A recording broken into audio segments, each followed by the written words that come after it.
I had made a vow to myself, I'd never do no more negative self-talk.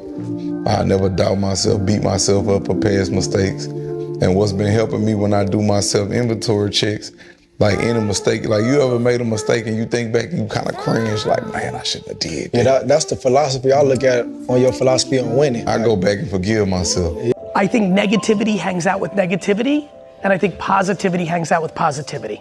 If you feel like you might be skewing negative or you wish you were a little more positive, pay very close attention to who you spend time with on the phone. I believe that negative people talk with negative people and they just circle around each other, talk about everything is bad. And so I think changing who you spend time with and what you listen to has the single biggest impact on human beings. I'm Chris. What's your name? Chris. Chris? Okay, yeah. Chris. I want you to tell me exactly the point in history where America was great. You know, it's funny. Point to me a time in history where America wasn't great. Tell me where it started. The birth of America? Point in America where America wasn't great. On murder and thievery and deception. What do you mean? Now let me explain this to you real quick. This is for everybody to listen to. Everybody always have this perception that we shouldn't acknowledge America as being great. America started at a certain point and grew and came better over time. No country that you know of was 100% perfect at the foundation. No country. And it became greater over didn't time. Answer my question. Ever since you've been alive, America has been the greatest it's ever been. You think so? 100%, brother. You can name somewhere else that's better than America.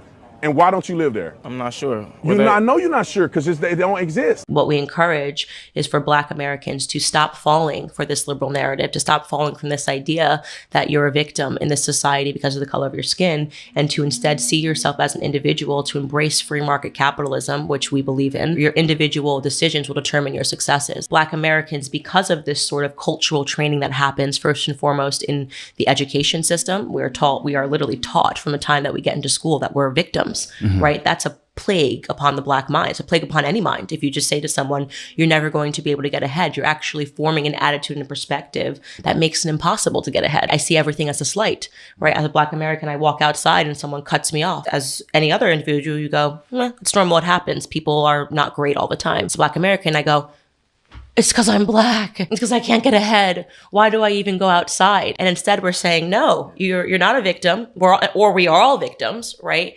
We're victims of our own decision making. A lot of times people focus on the negative things of everything we have in life, even social media. I'm optimistic and I just like to find the good, even when things don't seem like they're going right or they're gone wrong.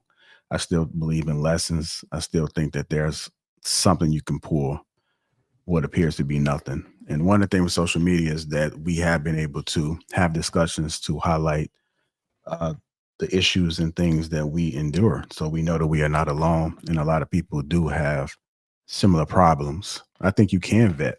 You have to look at what's currently going on within somebody's life, how to respond to certain conversation, words, topics, how they treat their family, their friends, if they have current children. I think there's a lot of information and data that is right in front of us. It's just up to us to be able to identify and see how it is. If somebody's not consistent over a lot of aspects of their life, what makes you think they're going to be consistent within a relationship? If they don't know how to communicate at work, they're having trouble always in confrontations, even when it comes to restaurants or passing by folks, the children, their family. I think that you can kind of sum it up and be like, well, they don't know how to communicate. So why would you, and then you also got to give a little grace period too. I think everybody tries to show up to be the best version of themselves when they first start dating. And then once the layer goes down, people do slightly switch up. But I think that if you understand that, then I think that you'll have a better outlook when it comes to still pushing through. What I look for is somebody to have an open mind. They got to be open to be able to receive and be able to listen. If you got somebody that just talks and they don't listen, that might be a good indication that this person is not going to value what you're saying, because they spend most of their time trying to talk and see if they actively listening. Because if they've been talking for 7 minutes and they don't realize that they've been talking for 7 minutes, and you say you may say like 1 minute and 30 seconds of something, and then they didn't respond to anything that you said, and then they go back when they're preaching sermon. They're not going to listen to you. Like, they're probably only concerned about what it is that they want to speak about, what they want to talk about. And then when you mention that you've been cut off, and if they come back, well, you've been talking, like, they're not patient. They're not patient enough to be able to go back and forth. There's not going to be no enjoyment at all. And then you, the person that's not being heard, you're going to regret that. And it's going to be a problem later on within the relationship, because now you feel like you're not being heard. I know some men that don't feel like they're heard, and they think it's perfectly normal for them to be able to exist like this. So a lot of people don't know how to communicate, but they're experts. When people shut down, they're blocking every chance that they can get. These people don't know how to communicate. It doesn't have to be with your mouth. You got to look at the nonverbal communications styles as well. Body language. Like, the minute that this person has gone 7 minutes telling them how they feel about the relationship, and then you start talking and they just doing all of this with the eyes stuff, they can't listen. So a lot of the red flags and a lot of things that we complain about and we don't understand how it got there, they are on the front end, but for some reason we overlook it. I think I was listening to Tony Gaskins, and he talked about compatibility, and I think it might be a good discussion for us to have. Maybe we'll have it on King Talk or a Wednesday show or something, or maybe Thursday. We talk about this whole compatibility things, because we are overlooking a lot of things, because visually that's who are we're marrying and we're pairing up with. We're not actually looking to see like what it is that we really need. So I think a lot of folks are delusional, and then they get upset for making poor choices. When you do get together earlier, there is going to be a learning curve. Like, you guys don't know stuff, so you guys are going to endure some things that together that you guys may not have imagined, because you are so young. So there is an advantage there. But if you understand that you guys are young, you're going to have probably more growing pains. When you get with somebody that's older, they're stuck in their ways.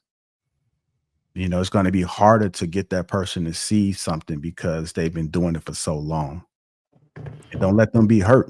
And depending on how many times they've been hurt, that change is not going to be difficult for them to change. So if people are more realistic about dating and the expectations, then I think that we'll have better results. But until then, we're just going to be circling around, complaining.